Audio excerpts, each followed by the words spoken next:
Hey, everybody.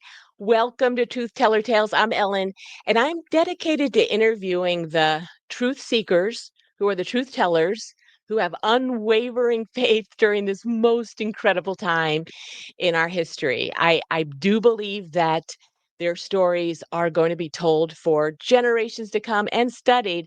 So I just felt it was important to have this channel and tell their stories. Well, today, I have the coolest guy. He's cool and he's a researcher and he's funny. And I just feel really honored to have him on. He has an incredible channel on Rumble called Parallel 8 Media. And I can't wait to talk to him. Mark Messina, I'm going to bring you on. Hi, Mark. Hey, Ellen, it's an honor to be here. Thank you for having me. How are you doing today? There's so much weather stuff going on. And whenever there's weather stuff going on, I always think about you, actually. It's crazy. I have the radar and the satellite images pretty much open 24/7 for this last month. It's been absolutely bizarre.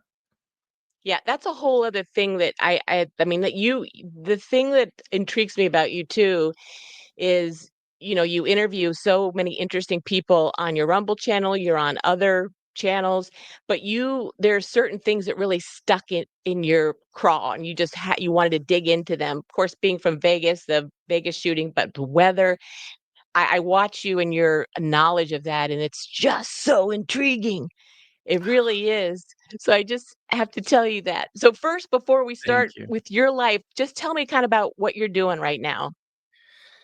Well, I started at the beginning of the year is when I started Parallel 8 Media. I don't know if you know this, but I was podcasting last year on a smaller channel. A really good friend of mine brought me in to his show to co-host. Just an incredible brother, Scott. He goes by Live Free or Die Fighting. And I had Oh, been sort of kicking the can down the road for, I don't know, a year, maybe, about starting a podcast. And I was going to the Clay Clark events, and my friends were podcasters there. So I was hanging out in the media room. And the next thing you know, I'm like, hey, can I use your table and do an interview while you're gone? And they're like, sure. And I interviewed a friend. I actually interviewed Scott first, just like a little practice, like, can I do this? And then I don't know, 20 minutes later, Scott brings over Pastor Artur Pulowski. Do you remember Pastor? He was the one in yes. Canada who kept getting arrested Oh, for keeping his church open. And I yes. was like, I've done one interview and I'm gonna interview this guy. And I wound up doing an interview with him. He's so powerful. His story is incredible. And then for the next several months of Reawaken events, I was just doing some interviews. And then I did nothing with him. I just sat on him. And months went by. And finally, Scott called me up one day. It was actually last year. It was on the Saturday after Valentine's Day.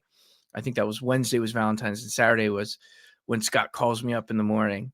And basically was like, I guess it was like a friendly ultimatum. He's like, "You're joining my show. Mm.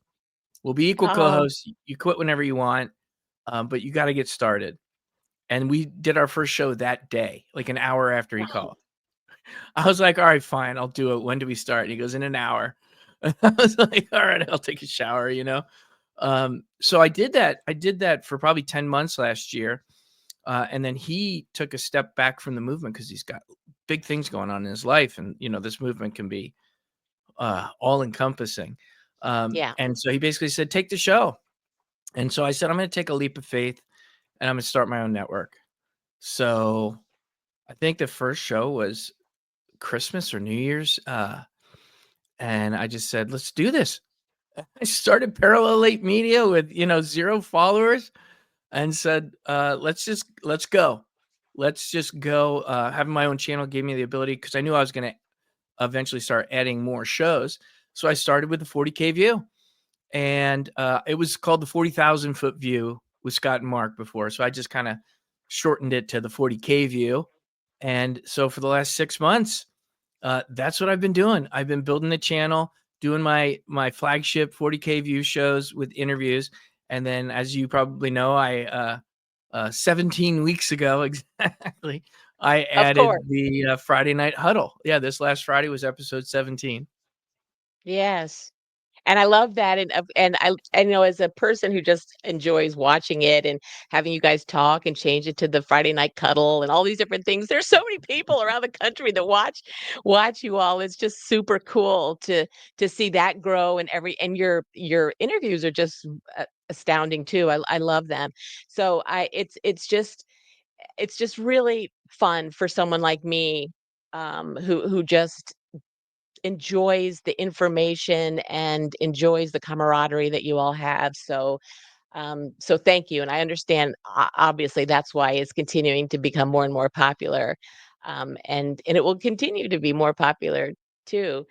Um, so with all that being said, now I would love to just go back to the beginning of Mark, like where you were born and your family and stuff like that.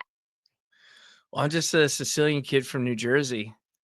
And when we were 5, my father had the old "Go West, young man," and moved us all out to Oregon, right outside of Portland. Yeah, people thought it was a Why? witness protection program. He was following his career. He came from, they lived in Newark, New Jersey. That's where him and my mom met. And he was ambitious.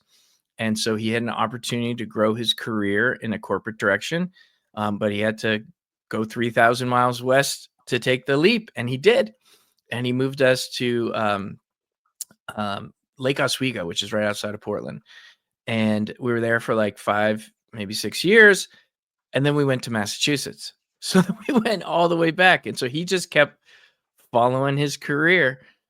So I kind of grew up Wow. without deep roots anywhere, right? So I Yeah. was 5, I was uprooted from New Jersey. Most of my pretty much at the time, all of my extended family was still in New Jersey. And so we were in Oregon and then we were outside of Boston. So I sort of started like that. I don't know that I never thought about it. That probably had some impact on my development to become the weirdo that I've become today. I'm sure it did. And so tell me again, when you moved from Oregon back to Massachusetts, and how many do you have siblings? I have 2 younger sisters. When we moved to Oregon, I had 1 younger sister. When we moved to Massachusetts, I had 2 younger sisters. So how old were you when you moved back to Massachusetts? Well, where you moved back to the East Coast to Massachusetts? I think I was 11 when we moved Yeah, back. that's a hard time for a kid. I mean, that's that weird time, right? Yeah. Yeah, for And sure. Moving in, to middle school, you know, yeah. um And where was your group? I mean, who did you hang with starting in Massachusetts? And was it hard being the new kid at that point? the hardest part was just the accent. Oh, I mean, it wasn't so bad. People were sort of neighborhood cliques, and I lived in a neighborhood where I kind of got into the clique because of the kids were across the street and next door, and right. so new kid come out and play kind of thing. So that part wasn't um, so rough. And I was 11. I didn't know politics or anything back then, so I Right. didn't realize that how Massachusetts does not exactly align with my current political Yeah. stances. But at the time, it wasn't so hard with the friends. I just hated them calling me Mac. Oh, Mac. I hated it. I Oh, I love hated it. that. And so so that was, I guess, it was considered middle school or junior high? Yeah, I Because went for to I me, it went was to I went to middle school and then high school there, and then when I went to college, the family moved again okay, back well, to New first, Jersey. so oh, okay. Well, first I wanna finish up there. So, I mean, middle school and high school are pretty important years, right? And so your important years were in Massachusetts pretty much, right? The formative years. Yeah, I don't know. I think as I got older, I started becoming who I am, and I didn't feel like I belonged in any particular clique or mindset. Not just the kids didn't really click with me in general. Like I think that was kind Oh, of most of my life. Um, you just feel like you're seeing things different and other people don't see it, so they think you're weird or you're making stuff up. So I think that's kind of been with me my whole life. and so during their high school years, were you when you in your mind you were seeing things and question things? Was it quietly? Were you rebellious out loud, or were you just quiet in school and just kind of did your thing? I don't think I was like rebellious in that sense back then. In high school, I was an honor student, and I was also the Oh, captain of the wrestling team. So, you know, I wasn't I wasn't a meathead because I was an honor student, but I was also right. an athlete, so I wasn't considered like a geek. So I didn't have like a home. Like, you could be a sporto or you could be like a nerd. And I sort of like lived in those worlds, but wasn't fully in either, if that makes sense. Yeah. But definitely, obviously, you were a high achiever. I mean, and so that must have come I mean, where did that come from? From your family's, background, you think? 'Cause that's a high achiever there, Mark. Well, yeah, I just think some people are born with a certain sort of analytical gene, right? I said Yeah, this to my parents. I said this to them not too long ago. I said, I wanted to think, you get older and you go through the phase when you want to blame your parents for everything. And then you go through the phase when you're like, why did I do that? Like my parents gave everything for me. And I remember looking at them not too long ago and I said, I just wanted to thank you guys. And they're like, what do you mean? I said, I imagine that raising me must have felt like raising an alien. Like I'm so different from you guys in certain ways that I have to imagine you did the best you could, but you must have just been like, we don't know what he is. And I just wanted to thank them for what that must have been like. You just you start seeing things.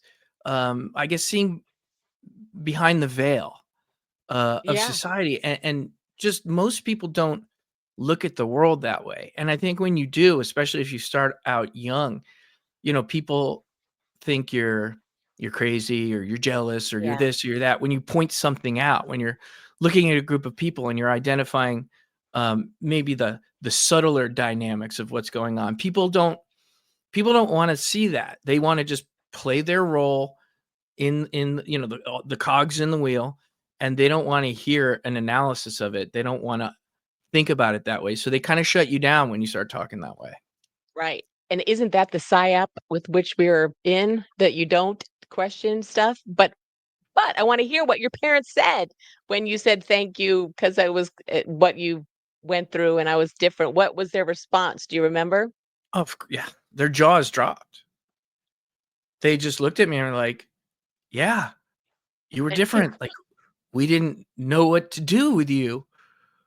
And then so they were grateful that I acknowledged that and said that. So I'm glad that I reached some sort of level of, you know, understanding Yes. maturity where I was able to do that for them. So, that's so awesome, actually. And so after high school, what was your journey there? So I wound up going to the University of Pennsylvania, UPenn, Wow. and I studied engineering was my degree, and I did some business and engineering. Um, College, if I could do it again, I'd rather just say like, "Hey, can you give me the money that you just spent on that and let me start a business at 17?" Yeah. But for me, being the first in the family to go to an Ivy League school, it Oh, was a big wow. deal. It was important. My parents were proud, um, Yeah. and it was like a whole new world for me. So, um, my father built his career up, but we didn't come from like money. We didn't have that sort of generational money that a lot of people at my school did. Not everybody, but a lot. So I got exposed to. It was a very diverse school, so I got exposed to a lot of different cultures. Um, I got exposed to the social strata, I guess, if you will, and how that works. Understanding that certain guys will get treated differently because of who their father is and because of Interesting. what careers that'll open up after school. And I just sort of was like, I'm going to treat people like who they are, not Right. what their dad can do for me. So all of these Right. things, like more and more, like just seeing behind the veil of like how people act uh, in groups. And I think I just Right. sort of I learned I didn't really like the group mentality. You could see how easily groups formed and then groupthink took place and sort of logic and reason went out the window because there's always subtle motives behind every group. Yeah, that's so interesting that you observed that. And while you were there observing that, did those particular groups that had the influence and the parents with influence, did they accept you into that? Did you just always observe it from afar? How was that? Oh, that's there's no one size fits all for that answer. Everyone was different. I can remember being at a party in New York at somebody's like Park Avenue home one time, and like something I wouldn't have probably gotten invited to had I not gone to Penn and worked at a top consulting firm. So people I knew, oh, come to this party, and I remember going in and people were like asking what school you went to, and I said college. They go, no, no, no, like high school. And then I named the public school I went to, and they're like, oh, you went to public school. And then they didn't talk to me. They wanted to know if I went to one of the private schools that they all went to at this party. And literally after that, nobody at that party would talk to me. So I sort of, I had access to worlds that were different. And to be honest, Penn is like all over the news for the last That's right. several years, and not in a Yes. good way. With Leah Thomas, the swimmer, and with the Penn Biden Center. Um, and so I don't really talk about it now. But when I was young, it was a badge that I had that no one in Yes. the family had. Getting jobs, doors would just open up. Oh, you went to Penn.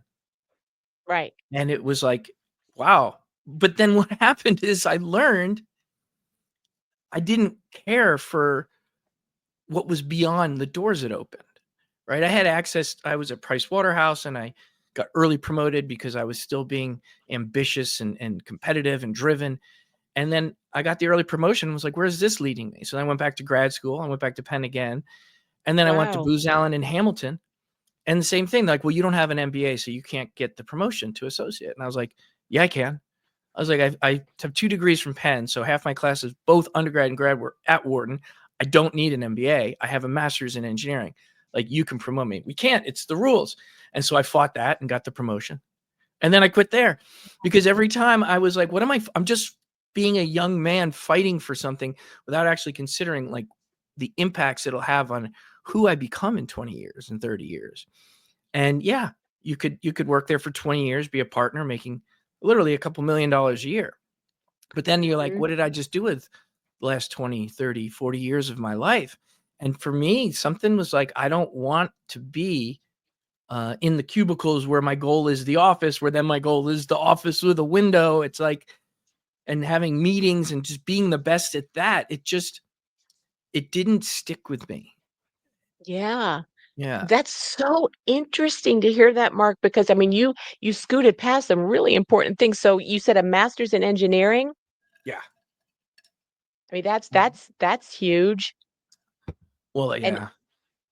yeah, I mean, what's so fascinating to me is that so you were this kid, captain of wrestling and academically tops, and then competitive with the school, and then in college, and then post college, and then the eagerness to and competitiveness to be there. But it's so interesting that once you were there, it was unfulfilling. Were did you have any while you were working or even in college, did you have any mentors that you respected and kind of gave you good that you wanted to be like, or were you always disappointed with those in authority? Wow. That's a question, Ellen. And it's making me think. I think most of my life I was disappointed with people in authority. There were definitely people that I idolized growing up. Dan Gable was the first American to win a gold medal in Olympics. I got to go to his wrestling camp when I was in high school, and you get to meet him and go to his house for a barbecue if you signed up for a certain version of the camp. And so back then, someone like that was kind of a hero to me. I mean, I always Yeah. liked, the scientists and philosophers. I had like an Einstein phase and a Descartes phase when I was younger. Bertrand Russell was part of my evolution through all of these people.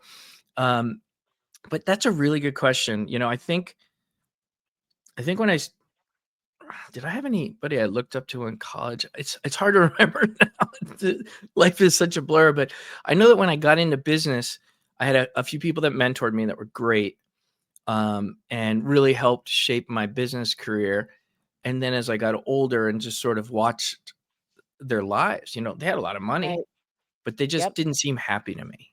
One one Yeah. one woman was an actual incredible angel of a mentor to me. When I took the leap and quit Booz Allen to start my own company, I started getting consulting gigs that were crazy money for a 20-year-old. Of course, I don't have any of it anymore, but in my 20s, I was, that there were no tech people on the market. Everybody had a liberal arts degree in New York. And then all of a sudden, Silicon Valley turned into Silicon Alley, and New York needed people with these skills. Well, I quit the company and I was making, a couple $100 an hour. This is in, late 90s, early 2000s, um, to consult to these big companies. And this one woman, she was awesome. I was young. She saw me. She saw what I was capable of, and she gave me at a big corporation in New York. You would know who they are. She was like a vice president, and I was just a contractor kid that she hired. And then she could see what I could do, and she was giving me lots of stuff, and she really helped me grow. And then we built a friendship. And I remember, like, I was like, what do you do? Like, when you're not at work, like, what's your life? And she just looked at me, and we were close enough at this point. She was being honest. She goes, I'm here so late every day. She goes, I go home, I sit on my sofa, I don't turn on any lights, I don't turn on the TV, and I just sit there staring like at the window for a few Oh, hours. Because it's like you're giving your heart and soul to the company. yeah. And all the company is giving you is money, but that money, then you gotta keep up with the Joneses, and you gotta get the biggest Right. house, and you gotta get the vacation house, and you gotta get the That's new right. car, and it's like, all of those things come with the golden handcuffs, it's Yes. That's it just it I don't know, those types of people made me think like, "Do I wanna be her right. in 15, 20 years? Is that what I wanna be?" Like, she's brilliant, successful, but she's miserable, and Right. those things stuck with me. Those things really stuck with me. Yeah, no kidding. The golden handcuffs, I love that. I'd never heard that really before, and that's what it is. And in one respect or another, people are either in the golden handcuffs or trying to get where to wear the golden handcuffs without even knowing that they are. I mean, that's the whole point of what we've been taught, which is crazy. So that's so interesting. And so what I find so interesting too, because this is a pattern I'm seeing too. So, you're in a certain situation, Booz Allen, and then you see that you can do it on your own, basically, because of the need. And so you're doing it on your own, and you're mingling with a lot of corporations, companies, and then you're seeing what they are doing, and the woman mentors you and realizes that that's really all she has in her life. And so when did you finally move out of that? Sounds like it was lucrative and you were successful, but something obviously must have shifted in your mind. Well, something shifted in my life. It was 9/11. And I don't wanna give myself too much credit. I didn't initially say, "Oh, I can do this on my own and make more money." What happened was I got lured away from Booz Allen to join a startup when Silicon Alley started, and I had just got my early promotion, which was a big deal. Came with a big salary raise, like a 40% kind of a raise, and it was a big deal. And a good friend of mine had a startup, and I don't know if you remember back then, late 90s, early 2000s, they were throwing hundreds of millions of dollars at startup companies. And Wow. my friend had a company, and he was one of my best friends, but we never really talked about his company. And then he said, "Hey, I want you to come work for us." I said, "I just got promoted. It's a big deal. It's a lot of money." He said, "How much?" I told him. He said, "Okay, we'll match that, and I'll give you stock." And I was Wow. like, "All right." And then I started talking to him. I was like, they had raised 70 million in their first round. They wound up having 2 Crazy. more rounds, one for like 50 and one for 60. So we're literally talking hundreds of millions were thrown at these companies. And my friend was a great evangelist, brilliant guy, still a friend to this day. But other people in senior leadership there were definitely playing the game, right? Mm. Because what happened was the company wound up not really being worth anything. Oh, And so for me, I was like, oh my gosh, I'm working at one of these startups. I'm getting some founder stock. I'm going to be rich, you know? And it only took a few weeks. And I was like, and my friend wasn't in the office. So this is not on him. He was always out evangelizing and doing an incredible job. I started realizing this isn't real. hmm, The CEO knows how to play the market, play investors, because he's, when hundreds of millions come in, whether or not the company makes it, if you know what you're doing, you know how to take just enough of that out to make your life way different. yeah. Um, and I just was like, this isn't what I thought it was. I thought I was going to be part of this team and, revolutionize, but no, we're just trying to like con investors. I'm like, I don't do that. I Wow. don't care if there's money at the end of it. It just wasn't for me. And so Right. I was told to basically lie to investors at a meeting. And I said, I'm not going to do that. Well, they'll never find out. I go, yeah, I'm not going to do that. So I gave my notice after 2 months. Oh my Yeah, I said, gosh. I'm not going to do that. It was very shady. That if it went sideways, he was going to throw me under the bus. Like, I was like, I'm not playing this game. And that's when I wound up going and working for myself because I just gave notice. And then I found out, oh, I am in demand. And I was able to lock down a bunch of great clients. Um, so that was sort of the pathway there. Wow. Yeah, which totally makes sense. I mean, so you knew you could do it on your own, but you're also a man of integrity. Go figure. I mean, seriously. So then tell me, so you were on your own, you were being successful and all that stuff, and then the next thing that happened that shifted you was 9/11. Oh, it changed everything in my life. So were you in New York? I mean, I want to hear that story. This is so interesting. Yeah, I was in New York. I was in with a group of friends, a little hive mind group, mostly MIT people, but occasionally they'll let a few people in, and so I was in this group, and one of my buddies from college was dating one of the MIT girls that was in this group, and so he and I were sort of in this group together, and we were in the Hexagon Engineering Honor Society in college. It was like a little, almost like a fraternity, not like actually a fraternity, but it was a group of engineers that the school sort of um, thought we were valuable to them as like spokespeople. So they would, give us beer and stuff, and we had meetings, and we had, you ran for positions in the group, whatever. But it was just a big group that socialized. And so I'd been friends with him for a while. When I got my job at Booz Allen Hamilton, he was the one who took my resume and put it in the pile. He referred me. And then we were still hanging out in New York through this big group of friends that we were all part of. And on the morning of 9/11, I was running my company out of my apartment, and I think I was sleeping because I was in my 20s, right? And, I think might have been sleeping, and I had an assistant that would come in, little office in there, and she would set up and take calls, but before I got up, and I think she banged on my door and was like, "Get up, something's going on." Put on the TV. I was like, "Go home." And then got an email from my buddy, and it was to the group, about 20 of us, and because he had a BlackBerry, so you could send, emails. So he was emailing his assistant at the time, and she was forwarding it to his distribution list, the 20 of us. And he said, "Hey, I'm at the Windows on the World for a breakfast meeting today." So he didn't work there. He wasn't a place he regularly was, but he got invited to a breakfast meeting there that day. And the email was Wow. fine. "Hey guys, just letting you know, um, I had a breakfast meeting at the Windows on the World, and they just told us on the loudspeaker that a plane hit below us, um, and but everything's fine. Just letting you know." And then it got worse. Every 5 minutes, he updated us, and it got worse and worse and worse until he was basically, it was a play by play of his pretty horrific death.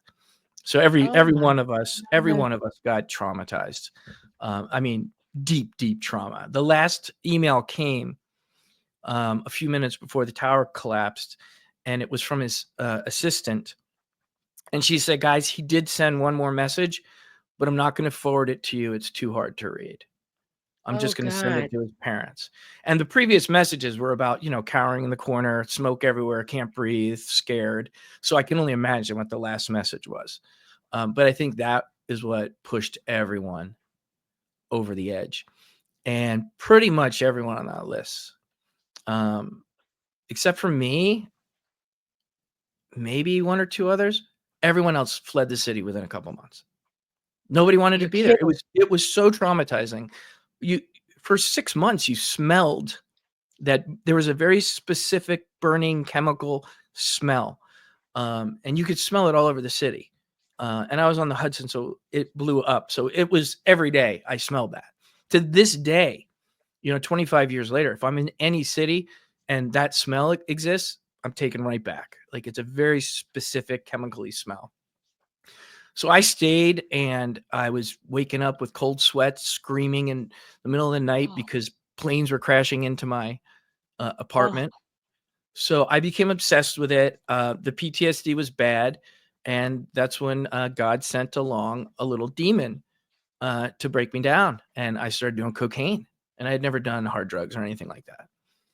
And I just went into a deep, deep depression and used drugs to just hang on. And so, it changed everything. So my business wasn't right. growing. I was just hanging on by a thread. And the person I was completely, Phoenix from the ashes. Like I was ashes. Like Yeah, everything about me and my successful, ambitious career was just, I was a shell of a shattered. person for many years. And so I was just going to ask you, so that was many years. Did you stay in that environment for those years when it happened, or did you try to get out of it by moving out or No, no, changing? I stayed. I stayed. I didn't have motivation or nothing was going to get me started doing anything. I just stayed in it um, until I guess the complete deconstruction of self and soul was complete. Looking back, I know God has a plan for everyone, and I know that that was necessary. Certain, Mhm. maybe New Jersey Italian traits of stubbornness and anger and things like that had to be beat out of me systematically, and they were. Yeah, God, it's called tough love. It is, and and that's so fascinating because that's why I think stories of like yours and people like you are so important because you have to go through this. It's just, but it's so devastating at the time. And so at that time, then uh, was your journey? Did you become so inquisitive as to what happened, how it happened? Did you dive into that, or did you just regress from that knowledge of what happened? What road did you take during that time? Oh, every waking hour was obsessively researching because I remember things well, right? So I was glued to the TV for the first several days, including while it happened, while the buildings collapsed. And you know how the news is. I mean, that was a massive conspiracy, but still, at the time when they go live, the news does what the news does before all of the tentacles of control are wrapped around them. So they had lots of different experts come on live, right? You know how they do. They got to fill up the 24/7 news cycle. So the head of the New York Metallurgical Union is on. And I remember listening to everyone. And I remember every day the story would change. The narrative got more and more controlled. They would pretend that someone didn't say this. They would just keep changing things. And that was when I eventually was like, something's going on here. And so, at the time, YouTube and everything wasn't fully censored like it is today. So Right. I was just researching, and with an engineering mindset, I knew that what I saw Yeah. didn't make sense with what they told you. Like that's not a Interesting. collapse. You know what Yeah. I mean? I played Jenga. I know what happens when towers collapse. They don't turn Yeah. into bark dust in midair and shoot up. Um, and so that just began me becoming the black sheep, because the more I learned, And then, back then you'd sit at the pub for hours with your friends and you guys would debate. And politics Right. was not really a thing at the time, although I was slowly realizing that I was more right wing than everyone. And it was just a natural thing as we would discuss topics. I was like, but you're being a hypocrite. You're only saying, you know what I mean? I was like, and slowly I moved further away from the mainstream thinking to the point where people were just like, didn't even want to talk to me. Like, oh, he's going to talk about 9/11 again. Say it was an inside job again. Say a plane couldn't have done that again. Like, and that was it. It was 25 years ago. To this day, every conspiracy that comes out, I've spent thousands of hours on. Yeah.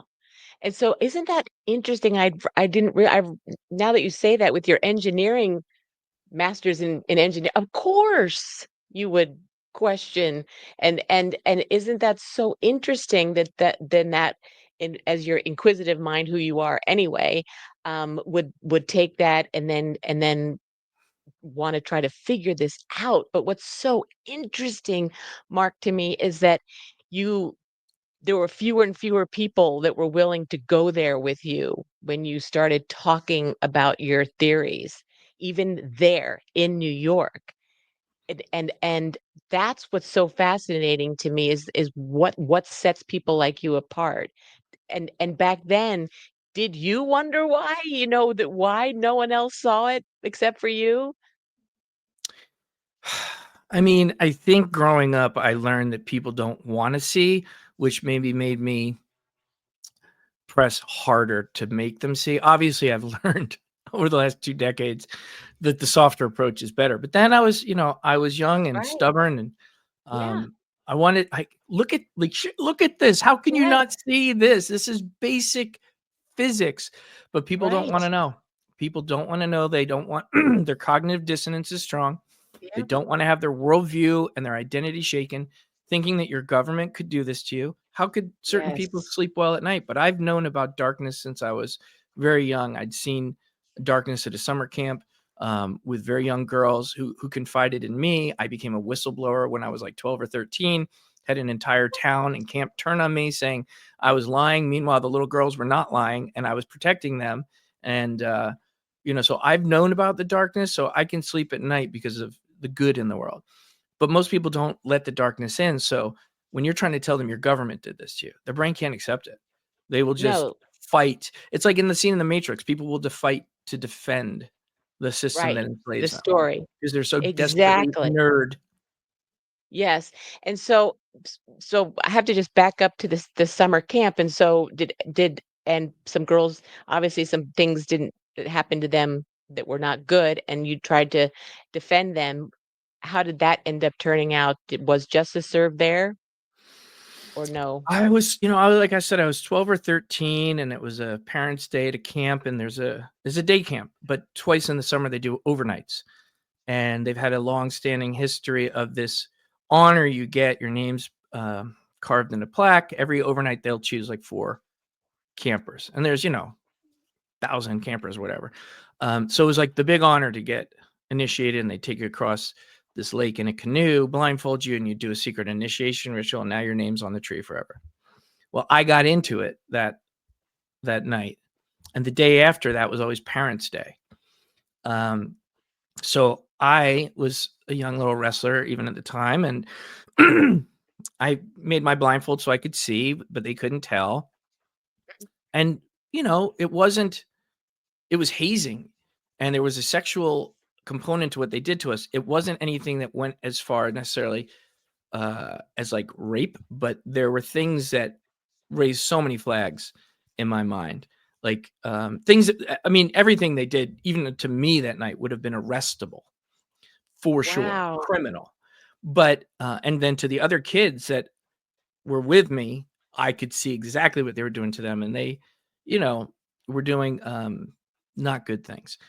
And the next day, it's overnight, so you sleep over, wake up in the morning, the parents are showing up, and I'm sitting on the little berm where the kids sat. The older campers would hang out on the berm, and these 2 young girls, oh, actually, it was 3 or 4 young girls came up to me, but there was 2 that were talking, And they're like, tell him, we can trust him. He went through it last night. He'll know. Tell him.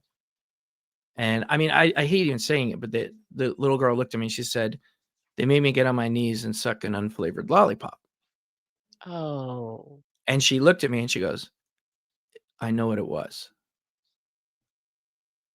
And that was it. Then they started just yeah. explaining to me all this stuff. And I was like, well, yeah, I went through something and I saw behavior where that is absolutely what they would have done to you. Um, and so I got all their stories. I was confident they weren't lying to me. And I ran up to the baseball mound or softball, whatever the heck you were playing back then. Um, and all the parents were around, and his father owned the camp. The owner had two sons. One was the good one, and one was not. And the good one was up there, and I just went up to him and I said, "You know what happened last night? Do you know what happens to these girls?" And I was being loud, and he's like, "I don't know what you're talking about." And I was like, "You do." And I started like shouting what was going on, how they're sexually assaulting people. And I was up there. They were trying to quiet me down because parents could hear me. 2 minutes later, they had an announcement over the loudspeaker for 5 people to get to the office, the main office cabin, and they were all the people that were involved in the previous night. So they got them all together, got a story together that they could say, and by the end of the day, I was kicked out of camp because I was just a little liar. Yeah, and Wow. all of my friends at camp wouldn't talk to me. They said, "You're just lying. You're trying to bring it down." Nobody considered these girls. Nobody did. They wanted to keep the peace and blame me for making something up. And there were tons of people around when the girls talked to me, so I'm not the only one who heard them, right?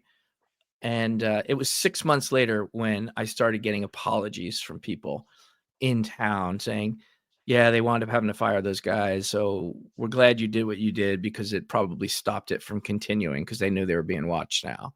And they're like, "We're sorry, we didn't trust you." So, I was an outcast for 6 months, and I didn't care because I knew it was the right thing, even then. Wow. I mean, you've always been this guy, and that's what's just so intriguing to me. And so my mind's going, so I'm thinking, all right, so you've been that guy to stand up for the underdog for people. I feel that too. My sword comes out when I see injustice or things, people being hurt. But I think that 9/11, you felt so unempowered. You could not, no matter how big your sword was to come out, there was nothing you could do about it except maybe get to the bottom of the truth, and Yeah. for the first time you couldn't, you could as a 12-year-old kid maybe, be able to make a difference, but 9/11 was probably, I mean, it just was, I'm sure, devastating. So what finally then got you out of that fog, you know, that you were in, for the next couple of years? What finally got you out of that? The 9/11 fog? I mean, it was a better part of a Yes. decade. It wasn't a couple of years. Okay, I was a okay, hot mess. okay, Um, okay. I just think it was all God, right? I had to go through certain things, and God gave me obstacles to surmount, to become a different person at the end of it. So I just went through a process, and eventually I tried to get out of that and start my life over, and things got off to a good start, but then God had said I had some other lessons to learn. So I got involved with some bad women, and that turned my life upside down in really bad ways. I'd rather not get into all those stories right now because this one was a lot. These are two big ones. But my That's life was okay. turned around again right after I thought I had gotten out of that. So the darkness wasn't done. I had another very, very dark couple of years, but I just kept moving forward. Um, and somehow I wound up in Las Vegas after all that.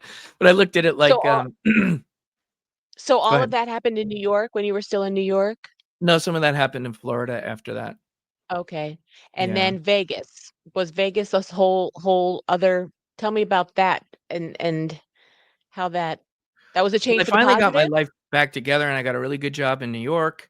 And I was back where I was supposed to be had I not missed those years. Mhm. And then was really killing it at this company. I found a role that had uh, a lot of hats I could wear. So it was good. There was technology, but then there was like account development, all these things, and I was loving it. I was forming great relationships and helping to build my clients up. And this, I guess technically it was still a startup, but it was a little bit bigger than a startup. Um, and then that went sideways because uh, same thing. People and their clans. Somebody in the company was costing me a lot of money in bonuses by doing some stupid stuff. And I told him, you got to take this person off the project. Like, this just cost me a big, big bonus because I spent a year building this. He walked in, bull in a China shop, ruined the entire relationship. And then they said, what's this company really about? Like, we thought it was people like Mark, not this guy, and ruined everything for me. And I said, you got to take him off the project. Like, you can't. And because of personal connections and relationships, they're like, we Yes. can't, CEO likes him, blah, blah, blah. He's our golden boy. I'm like, he's really not. Mm. And so they kept putting him in and it kept hurting my business. And I finally was like, I got to get out of here. And then just Right. God used a friend in Vegas to say, right at that point when I was like, all right, I just got everything going again. Now what? And God was like, hey, go move to Las Vegas. And so I did. Wow. And so, one thing that's so fascinating now, now you can look back and understand the plan, right, of the God plan, right? But when did you understand, when did your spirituality grow so much that you really could actually see that it was a God thing and the plan? Because then, I'm sure you couldn't actually tell it was what was happening, the Oh, I bigger didn't even picture. believe in God back then. Okay. It was 7/11/2022. It was a Monday at Okay. 3:30 when I finally realized, to answer your question, that was when. Before that, I was just struggling to find, meaning in the universe outside of just understanding conspiracies and how things really work and how people really work. That's what I spent so much time on. And I wanted a bigger picture. And so I became, because I wasn't really, I was pretty much an atheist. So I was started looking to the universe, right? Everyone was being very new agey at the time. The universe, the universe. And so I started becoming like that, the universe. And I remember think it was in my early 40s. Um, I looked in the mirror one day and I looked at myself. I go, are you saying universe because you're afraid to say God? Because they've convinced you, coastal educational elites, that you're too smart to believe in God. So you're afraid to say it because you bought the indoctrination. But you're saying universe. And if you switch it to God, that's who you're talking to. And that's when I began to say, like, I got to try to find God again. I gotta do this. And I think I went to church once or twice, but I was Catholic as a child, and Catholic churches did not help with an engineer who's trying to solve things. It just, I saw through stuff and I didn't like it. It didn't pull me Right. in. No dig on Catholics, but for a young boy who Right. was skeptical, those Yep. masses were not engaging me. Yep. And so the few times I went, it didn't take. Um, and then with the Q posts, they kept putting verse in there. And I was Yes. like, what is this? What is this? Because I was kind of like over it again. And so I would skip those Q drops. And then I was like 2 years into Q, and I was like, I literally live by these Q drops now. I spend so much time. They direct my research. They're directing every aspect of my life. I was like, why, if Q's that important to you, why would you overlook something that's you know, not a non-significant percentage of those drops? Yeah. And so I went out and bought a Bible, and I got a King James Bible, and I tried reading it. And again, without context and without real faith, it wasn't pulling me in. Like, maybe I should have got a New Living Translation or whatever those NLTs are called. And but I didn't. I got the King James, and it didn't pull me in. But at least I was moving along my journey. Um, and then I had after 2 years of the lockdown, And I basically lost the entertainment business that I spent, the better part of a decade in Vegas building. I was like, I'm going to build something good. I'm going to build something of value. This will be my legacy. And I worked really hard, a lot of money up front when you're starting a new business too. So it really drained me. And then the year I thought I was going to make it all back, COVID hit. Oh, So boy. God was not done with me. And Yeah. I was in shock again. I was in shock. I was like, I just put my remaining life savings into building a company, building a brand. Everybody knows me in Vegas. Everybody wants me to work on their shows. My phone didn't stop ringing in January, February of 2020. Just, is this Mark? We got a show, we got a festival, we got an event. Not how much do you cost, who referred you. The word had gotten around. Will you work on it? And I was like, this was what I fought for.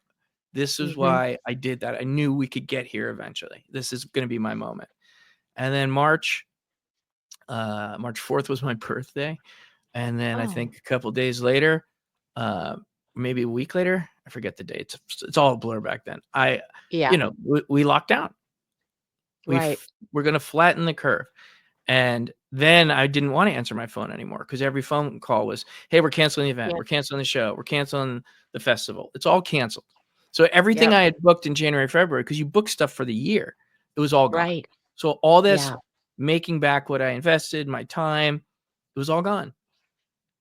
And I was in shock. I was in denial. I was like, just 2 weeks, flatten the curve.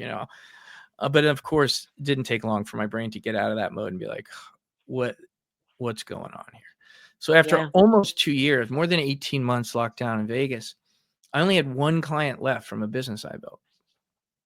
And they did festivals. And on Monday, 7/11, 2022, I get a text in the morning from a client, hey, you want to catch up today? I'm like, sure. And he said, I'm cutting to the chase. The economy stinks. I'm selling the company. Your contract's ended. I had that contract for like 5 years. And it was the only money I had coming in through COVID. A small check, but at least it was some money coming in. And he said, your contract's over now. I was like, but we have an out clause, like you can't do this. And he's like, look, I paid you the last 2 weeks of the month. So you don't have to work it. That's it. It's done. And I was about to regress all those years of personal development and say some pretty nasty things to him. I Mhm. was broken. It was all I had left at the time. And Mhm. as these words came out, which would have been like 20 years of personal development out the window, as these words were forming, I felt a bright white light cover my body, like a soft light cover my body. And I felt joy um, and comfort. There was no anger. There was no fear. And I knew everything was going to be okay. Wow. And I said to him as I was starting to blurt out, who knows what, I stopped and I said, hey, good luck selling the company. Keep me posted. Stay in touch. And he was like, what? Oh, He was like, what? I was like, yeah, stay in touch. And I got off the phone. I looked up and I said, God, I know that was you. I know you didn't just take something from me. You made space for something better. And that was when I realized what God does. And if you stop being stubborn and if you stop thinking you're in control and you got to be right and you got to take the reins and you just surrender to God, he will provide. He will show you the direction to go. And I really was like, I don't know what I'm going to do. I don't know what I'm going to do right now. I had no money coming in. My entertainment business is gone. There's those shows that I supported. They didn't even come back. They closed an entire sector of the industry in Vegas under the guise of COVID. I was like, I don't know who I am anymore. I just finally thought I knew who I was. I was this entertainment guy. And God's like, no, you're not. Or at least not in this context, maybe. But I surrendered and I surrendered. I said, all right, I'm letting go of my anger. I'm letting go of all those things. Show me. And then 30 minutes later, I got a phone call from a good friend who had started to get me into politics. She was running for state senator here. And we had met at a Christmas party. And my friend's like, you got to talk to her. She sounds more like, the kind of conservative you guys are. Like she knows about conspiracies. And I think you can talk to her. And I remember I was so not into politics. I said, dude, I'm not talking to a politician. I don't have any interest. He's like, please just talk to her. And I got up in her face and I was like, listen, I don't know you. Seem like a nice person, but you're a politician and I don't trust politicians. But if you want to talk, we can. And we had a nice, friendly, like 15-minute debate. And at the end of it, she goes, I need your phone number. I don't know why. God told me to take God told me to get your phone number. Her and her husband are dear friends of mine now, by the way. But this is how I met her. And then every couple of months, I get a random call, come to this event. And she was just trying to plug me into local politics so I would see how it works. And then I hadn't heard from a while. And I get a text message from her right after I surrendered to God, 30 minutes later, I think. And she says, "Can you come to my house tonight? I'm having some people over to discuss some politics." And I was like, "Okay." And I go in, and they're all the people I've just voted for at the midterms. Pretty much everyone lost. I think one person won in the midterms because it's all rigged. And these are like the kind of Right. candidates people like us would support. Yep. And they're all in this. They're all in her great room there, and so it's basically her insider, conservatives. And I was like, why am I here? Why did she invite me here? But I was just going with it, and she gave a great speech, 20 minutes at least. People laugh, they cry, they like applaud. Like she's very much like almost a pastor in her own right. So it was an incredibly uplifting, motivational speech to get everyone to stay in the game, even though we lost the midterms. The fight for Las Vegas, the fight for Nevada is just beginning.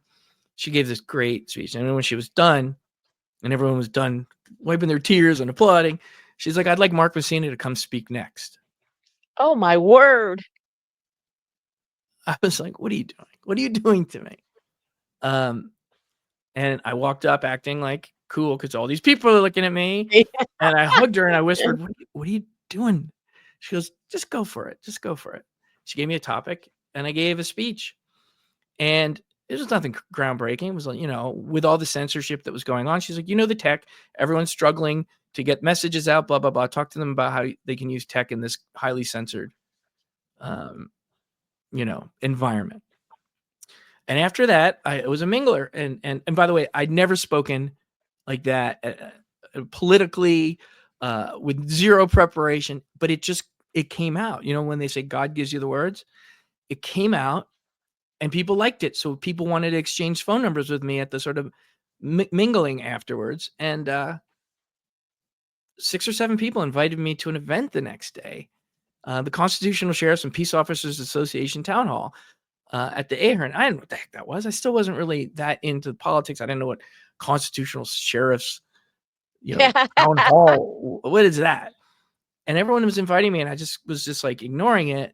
And then like finally got enough. I was like, wait, God's sort of doing something. He had clearly, used her as an angel to kick you into a new, like you just gave up what you thought was everything. And now you've got someone kicking you to be different. So, Yep. all right. So last person I said, what's this about? When is it? They're like, oh, it's 9 to 5 tomorrow. I was like, I was about to write back 9 to 5. That's work hours. I can't go. And then I was like, oh, wait, I lost my last client today. I'm completely free. So I went to this thing. Long story short, God intervened. I don't want to, I could bore you with the whole thing, but God intervened multiple times that day. I got to meet who was my personal hero at the time because 2000 Mules was out, Greg Phillips. He liked me. We swapped numbers. I got to go to his event, The Pit. I met all the Anons that I had been following for years, and they became friends and colleagues.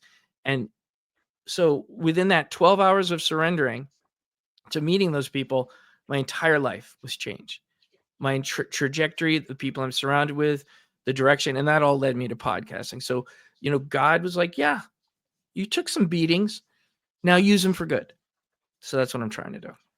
I love it. And so what stuck in my head was because you do T-shirts now, you need to do one that says God doesn't take things away from you on the front and on the back. He opens things up for things that are for something better. You create space But for something better. Yeah. create space for something better. That's what it is. And I love it. And that's so true. And you said it just so effortlessly. And that's exactly what happened. And how cool is that?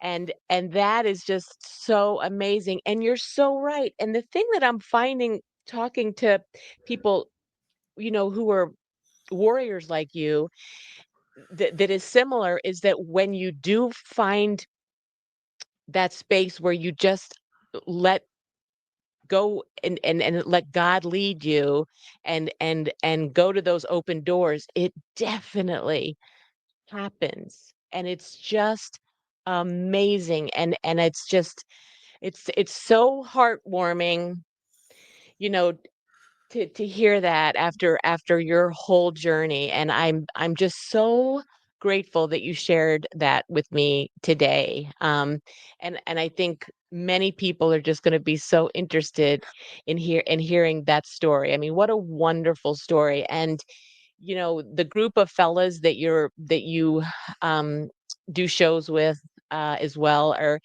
it's you're all are together and friends for a reason. Your goodness comes out and comes through, and your genuineness does, Mark. So I want to thank you for the thousands of people that enjoy you and your digging and your interviews and everything that you do. We all want to say thank you, and thank you for giving me this time, for letting me and everybody hear your story. It's really important, and I appreciate your time so much. I appreciate your time. It was an absolute pleasure. And seeing you step into this power it's what we do this for. Um, you're meant for this. We heard you on open line saying you wanted to do this. We gave you some encouragement. And then I opened up Twitter a day or two later and you're like, thanks for the encouragement. I'm going to do it. And here you are, you're doing it. And so I'm so happy to see you. You're incredible at this, and to see where you're going to go with this, because this is what God wants you to do. And that is very clear. So it's an honor to be here.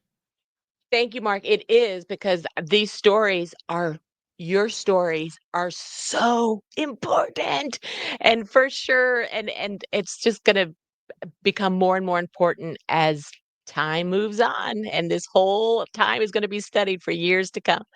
So thank you again. I will continue enjoying you on the huddle, the cuddle, and all, and your interview, your great interview shows that you do, and getting together with the guys. I'll continue to enjoy all of it all the time, because your information and your your enthusiasm and your kindness and everything comes through all together. So thanks again, Mark. I appreciate it. Thank you. All right, take care.